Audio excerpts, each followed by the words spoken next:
Hi friends, எல்லோரும் எப்படி இருக்கீங்க? இன்றைக்கி ஒரு நைட் ரொட்டீன் வ்ளாக் தான் நான் ஷேர் பண்ணியிருக்கிறேன். இதில் பூர்ண உச்ச கொழுக்கட்டை ரெசிபி இதில் வந்து லைட்டாக ஷேர் பண்ணியிருக்கிறேன். என்னுடைய நைட்டு கிச்சன் ரொட்டீனை வந்து நான் எப்படி வந்து சீக்கிரமாக வந்து முடிக்கிறேங்கிறது இந்த வீடியோவில் வந்து ஒரு சின்ன டிப்ஸாக வந்து நான் சொல்லியிருக்கிறேன். ரெகுலராக வந்து நான் சொல்கிறது தான், இருந்தாலும் புதுசாக பார்க்குறவங்களுக்கு ரொம்ப யூஸ்ஃபுல்லாக வந்து இருக்கும். அதுவும் இந்த சம்மரில் வந்து கிச்சன்லலாம் ரொம்ப நேரம் நின்று சமையல் செய்கிறது, வேலை செய்கிறதுலாம் வந்து சுத்தமாக முடியவே இல்லைங்க. காலையில் கூட ஓகே தான், மதிய டைமில் ரொம்ப பெருசாக வேலை இருக்காது. ஏன்னா நான் காலைக்கும் மதியத்துக்கும் சேர்த்து காலையில் எல்லா வேலையும் வந்து முடிச்சிடுவேன்.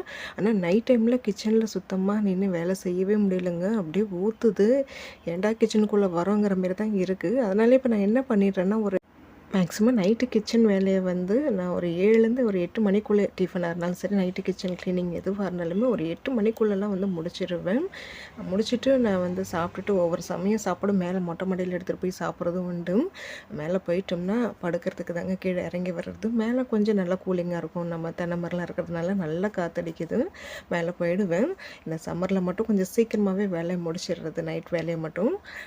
இப்போ பசங்களுக்கும் ஸ்கூல் லீவ் விட்டாச்சு இல்லைங்களா, ஏதாவது வந்து ஸ்நாக்ஸ் வீட்டில் இருக்கிறனால சாப்பிட்றதுக்கு ஏதாவது கேட்டுகிட்டே தான் இருக்கிறாங்க. நான் இன்றைக்கி வந்து பார்த்திங்கன்னா நைட்டு நம்மளுக்கு ஃப்ரிட்ஜ் வேறு இல்லைங்கிறதுனால இப்போ மாவு இட்லிக்கு அரைச்சி போடுற வேலையும் வந்து இல்லை. நைட்டு ஏதாவது ஒரு டிஃபன் தான் செய்கிற மாதிரி இருக்குது. இன்றைக்கி நான் என்ன பிளான் பண்ணியிருந்தேன்னா, பசங்களுக்கு ஸ்நாக்ஸும் செஞ்ச மாதிரி இருக்கும், நம்மளுக்கு டிஃபன் வேலையும் வந்து முடித்த மாதிரி இருக்குங்கிறதுனால நான் இன்றைக்கி பூர்ண வச்சு கொழுக்கட்டை தான் வந்து பிளான் பண்ணியிருந்தேன். மேக்ஸிமம் எப்போவுமே இந்த பூர்ண வச்சு கொழுக்கட்டை செய்கிற மாதிரி இருந்தேன்னா நைட்டு டிஃபன் சாப்பிட்ற மாதிரி தான் வந்து நான் செஞ்சுருவாங்க. ஒரே வேலையோட எனக்கு வந்து முடிஞ்சிடும். அதாவது ஒரே கலர் 2 மாங்காங்கிற மாதிரி ஸ்நாக்ஸும் செஞ்சு கொடுத்த மாதிரி இருக்கும், நைட்டு வேலையும் எனக்கு ஈஸியாக முடிஞ்ச மாதிரி இருக்கும். கொஞ்சம் சீக்கிரமாகவே வந்து செஞ்சிடும். ஒரு 7 மணிக்கெலாம் செய்ய ஸ்டார்ட் பண்ணேன்னா சீக்கிரம் வேலை முடிஞ்சிடும். இன்றைக்கி நான் அப்படி தான் வந்து பிளான் பண்ணியிருந்தேன். சாதனாப்பாக்கும் இந்த பூர்ண வச்ச கொழுக்கட்டைன்னா அவ்வளோ ரொம்ப பிடிக்கும். எனக்கு அந்தளவுக்கு வந்து இந்த ஸ்வீட்டில் வந்து அந்தளவுக்கு நான் விரும்ப மாட்டேன். வெற்றிக்குட்டியும் சேம் என்ன மாரியும் அவனும் விரும்ப மாட்டான் அவ்வளோ சீக்கிரம். நானும் வீட்டுக்குட்டி சும்மா ஆளுக்கு ஒரு நாள் சாப்பிட்டுட்டு பால் இருந்ததுன்னா ஒரு காஃபி டீயை போட்டு குடிச்சிடுவோம். இன்றைக்கி பூர்ணம் வச்ச கொழுக்கட்டைக்கு உள்ள பூர்ணம் வந்து தேங்காயும் எள்ளும் வந்து வச்சு தான் வந்து பூர்ணம் பண்ணுறேன். அதுக்கு தான் ஃபஸ்ட்டு வந்து பார்த்திங்கன்னா எள்ளு வறுத்து அது இப்போ லைட் ஆனதுக்கப்புறம் பொடி பண்ணிக்கிட்டேன். வெல்லமும் வந்து லைட்டாக கரைச்சி, அதாவது கொதிக்க வச்சு அது வடிகட்டிட்டு திருப்பி அதிலே தான் வந்து தேங்காய், எள்ளு, நம்ம வறுத்து வச்ச எள்ளு இது எல்லாமே போட்டு நல்லா வதக்கிட்டு நம்ம வந்து பூர்ணம் ரெடி பண்ண வேண்டியது. ரொம்ப ரொம்ப சிம்பிள் தாங்க, செய்கிறது ரொம்ப ஈஸி தான். இந்த பூர்ணம் வச்ச கொழுக்கட்டைலாம் ரொம்ப பெரிய வேலை மலையாட்டம் வந்து நினைப்பாங்க, அப்படிலாம் இல்லைங்க. எனக்கு இது செய்கிறதுக்கு மேக்ஸிமம் வந்து ஒரு 1/2 மணி நேரத்துலேருந்து ஒரு 3/4 மணி நேரம் தாங்க வந்து ஆகும். சாதனா குட்டி கொஞ்சம் ஹெல்ப் பண்ணுவேன். நான் வீடியோ எடுத்துகிட்டு செய்கிறதுனால எனக்கு இவ்வளோ டைம் ஆகுது, இல்லைன்னா இன்னும் கொஞ்சம் கம்மியாக தான் ஆகும். எந்த வேலையாக இருந்தாலுமே, அது சமையல் இருந்தாலும் சரி, க்ளீனிங் எதுவாக இருந்தாலுமே நான் கொஞ்சம் ஃபாஸ்ட்டாக தான் வந்து பண்ணுவேன். நீங்கள் இந்த பூர்ணம் ரொம்ப சிம்பிளாக தாங்க வந்து பண்ணியிருந்தேன். இந்த வெல்லம் கொதிக்க வச்சிருந்தேன் இல்லைங்களா, அது வடிகட்டிட்டு அது கொதி வரும்போதே வந்து பார்த்திங்கன்னா தேங்காய் வந்து மிக்ஸியில் பல்ஸ் பவுடரில் வந்து போட்டு வச்சுருந்தேன், தேங்காய் துருவல். அதுக்கப்புறம் வறுத்து அரைச்ச அந்த எள்ளு பொடி, இது ரெண்டுத்தையும் கொஞ்சம் அது கூடவே ஏலக்காவும் சேர்த்துருக்கேன், கொஞ்சம் வந்து உப்பு சேர்த்துருக்குறேன் டேஸ்ட்டுக்காக. எல்லாத்தையும் சேர்த்து அந்த தண்ணியெலாம் சுண்டி லைட்டாக வந்து நல்லா கெட்டியாகிற அளவுக்கு வந்து நம்ம அதை ரெடி பண்ணிக்கணும். அவ்வளோதான், பூர்ணம் ரெடி ஆகிடுச்சு. அதை ஆற வச்சுட்டு அதுக்கப்புறம் வந்து மாவு தான் வந்து பிசைஞ்சிட்டு இருந்தேன். வேறு ஒன்றும் இல்லைங்க, கடையில் வாங்குகிற இடியாப்பம் மாவு தான். நல்லா கொதிக்கிற தண்ணி அதில் சேர்த்து நல்லா சாஃப்டாக பிசைஞ்சு எடுத்துக்கணும். சேம் இதே தான் இடியாப்பமும். மாவு கொஞ்சம் இன்னும் சேர்த்தே பிசைஞ்சிக்கிட்டோம்னா, நம்ம தேங்காய் துருவல் இருந்ததுன்னா கூட இடியாப்பமாக ஒரு அதாவது இட்லி பானையில் தான் கொழுக்கட்டை வேக வைக்க போகிறோம், ஒரு தட்டு இடியாப்பமாக கூட வந்து புழிஞ்சிக்கலாம். கொழுக்கட்டை விரும்பாதவங்களுக்கு நீங்கள் இந்தமாரி இடியாப்பமாக கூட வந்து செஞ்சு கொடுக்கலாம். நைட் டிஃபன் வேலை ஈஸியாக வந்து முடிஞ்சிடும்.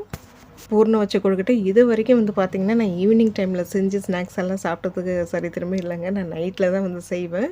ஒரே வேலையோட எனக்கு முடிஞ்சிடும். அப்புறம் ஈவினிங் இது ஒரு வாட்டி ஸ்நாக்ஸாக செஞ்சு அப்புறம் நைட்டு ஒரு வாட்டி டிஃபன் வர செய்கிற மாதிரி இருக்கும். அதனால் நான் அப்படி பண்ணவே மாட்டேன். எப்போதுமே ஒரே வேலையோட எனக்கு முடிஞ்சிடணும். அப்படி தான் வந்து இது வரைக்கும் நான் பண்ணிகிட்ருக்கிறேன். ஒவ்வொரு டைமும் ஒவ்வொரு பூர்ணம் வந்து பண்ணுவோங்க. எங்கள் சாதனாக்கு வந்து இந்த தேங்காய் எள்ளு பூர்ணம்னா ரொம்ப பிடிக்கும். இது கூட வேர்க்கடலை இருந்தால் கூட அந்த வறுத்த வேர்க்கடலை பொடி பண்ணிவிட்டு கூட சேர்த்து இப்போ 3 கலந்த மாரி வந்து பூர்ணம் பண்ணுவேன். சாதனாப்பாக்கு ஆனால் இதை விட வந்து இந்த கடலைப்பருப்பு வேக வச்சு பூர்ணம் பண்ணுவோம் இல்லைங்களா, அதுதான் அவங்களுக்கு பிடிக்கும். இந்த வாட்டி இது செஞ்சுட்டேன்னா நெக்ஸ்ட் டைம் வந்து அது செய்வேன். பூர்ண கொழுக்கட்டை வேணும்னா எனக்கு ஹெல்ப் பண்ணுற மாரி இருந்தால் மட்டும்தான் செய்வேன்னு சொல்லிவிடுவேன். ஏன்னா இது வந்து அப்புறம் இதெல்லாம் வந்து பூர்ணம் வச்சு ஸ்டஃப் பண்ணி இது பண்ணுறது தான் கொஞ்சம் டைம் எடுக்கிற மாரி இருக்கும். மற்றபடி இந்த பூர்ணம் ரெடி பண்ணுறதும் மாவு பேசுகிறதுல ரொம்ப ஈஸி. சாதனாவும் ஹெல்ப் பண்ணுவாள், சில சமயம் சாதனா அப்பா கொஞ்சம் ஹெல்ப் பண்ணுறதுனால இந்த வேலை எனக்கு கொஞ்சம் சீக்கிரமாக முடியுங்க. இது கிச்சன்லலாம் நின்றுட்டு வந்து பண்ண முடியாது. மாவுலாம் பூர்ணம்லாம் ரெடி பண்ணிவிட்டு எடுத்துகிட்டு வந்து ஹாலில் வச்சுருவேன். இப்போ அடிக்கிற வெயிலுக்கு எங்களுக்கு மேலே அந்த ஃபேன் காற்று சுத்தமாக வந்து இறங்க மாட்டேங்குது. டேபிள் ஃபேன் இருக்கிறதுனால கொஞ்சம் வந்து ஓடுதுங்க, இல்லாட்டினா ரொம்ப கஷ்டம்தான். சாதனா அந்த அச்சில் வச்சு கொடுத்துருவாங்க. நான் வந்து கையில் அந்த எண்ணெய் தடவிட்டு கை அகலத்துக்கு சின்னதாக ரவுண்டாக பண்ணி அப்புறம் அதில் பூர்ணம் வச்சு இந்த நிலா ஷேப்புக்கு பண்ணுறோம் இல்லைங்களா, அதுமாரி வந்து நான் கடகடன்னு வந்து பண்ணிவிடுவேன்.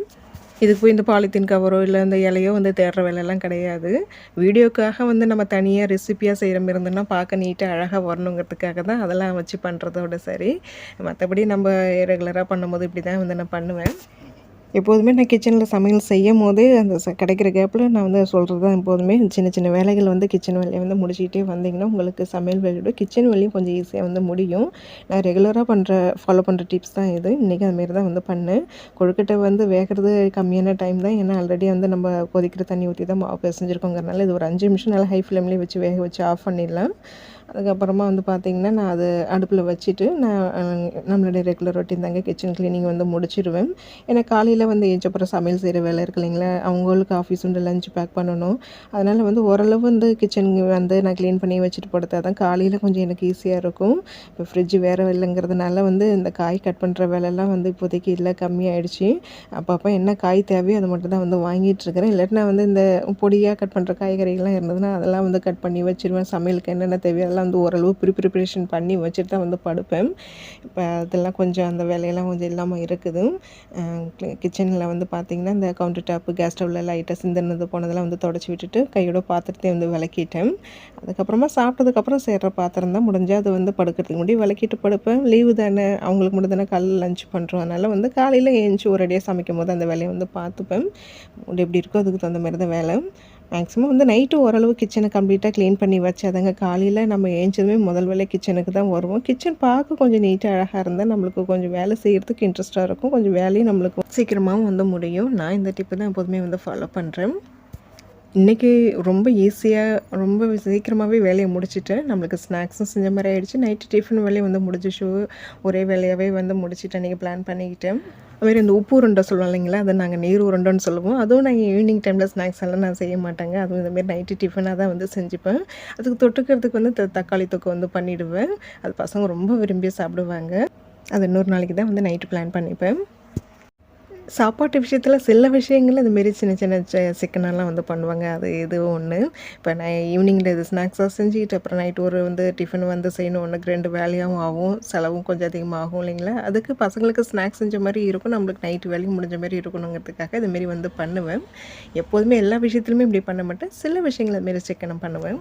நைட்டு கிச்சன் வேலை எல்லாமே வந்து கம்ப்ளீட்டாக முடிச்சுட்டேங்க. ஒரு 7:45க்குள்ளேயே மேலே எடுத்துகிட்டு போய் தான் வந்து சாப்பிட போகிறோம். இன்றைக்கி வந்து என்னுடைய நைட் ரொட்டீன் தான் வந்து நான் இன்றைக்கி ஷேர் பண்ணியிருக்கிறேன். இதில் சின்ன சின்ன கிச்சன் டிப்ஸும் வந்து சொல்லியிருக்கிறேன். கண்டிப்பாக உங்களுக்கு இந்த வீடியோ வந்து பிடிச்சிருக்கும்னு நினைக்கிறேன். வீடியோ பிடிச்சிருந்தால் லைக் பண்ணுங்கள். அப்படியே நம்ம சேனலையும் சப்ஸ்கிரைப் பண்ணிக்கோங்க. அப்படியே உங்கள் ஃப்ரெண்ட்ஸ் அண்ட் ஃபேமிலிக்கும் வந்து ஷேர் பண்ணுங்கள். நாளைக்கு இன்னொரு விலாகில் வந்து பார்க்கலாம்.